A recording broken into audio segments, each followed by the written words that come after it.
জয় গুরু বন্দে পুরুষোত্তমম। পরম প্রেমময় শ্রী শ্রী ঠাকুরের রাতুল চরণে আমার শতকোটি প্রণাম এবং আপনাদের প্রতি প্রত্যেকের আমার আনন্দিত জয় গুরু। আজকের আলোচনার বিষয় হলো, একটি মা আচার্যদেবকে নিবেদন করেছেন, জ্যোতিষী বলেছে ছেলের খারাপ হবে। আচার্যদেব বললেন, খারাপ হলে কি হবে তাতে?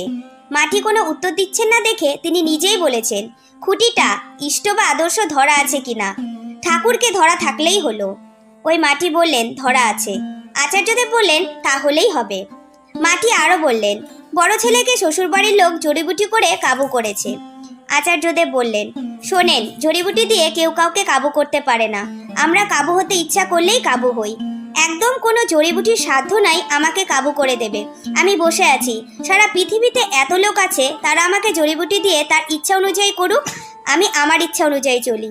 সেজন্যই জগন্নাথ ঠুটো। আমার ইচ্ছা হলে তবেই তাকে ধরতে পারি। ঈশ্বরেরও সাধ্য নেই আমাকে পরিচালিত করার। তিনি উদ্বুদ্ধ করবেন, তিনি সামনে এসে দাঁড়াবেন, তিনি পথ আলোকিত করে রাখবেন আমার জন্য। কিন্তু ওই আলোকিত পথ আমি ধরবো কি অন্ধকারের দিকে ছুটবো, সেটা আমার ইচ্ছা, তাই না? সব মানুষ তার নিজের ইচ্ছাধীন। আপনার বড় ছেলে যেটা করছে সেটা তার ইচ্ছায় করছে, এটা আগে ধরে নেন। আপনার বড় ছেলে সাধু আর তার বউ শয়তান, তা হতে পারে না। এটাই যদি আপনার মেয়ে হতো, তাহলে মেয়েটা আপনার সাধু, জামাইটা শ্বশুরবাড়ির লোকেরা শয়তান, তাই আপনি ভাবতেন নাকি? মাটি নীরব।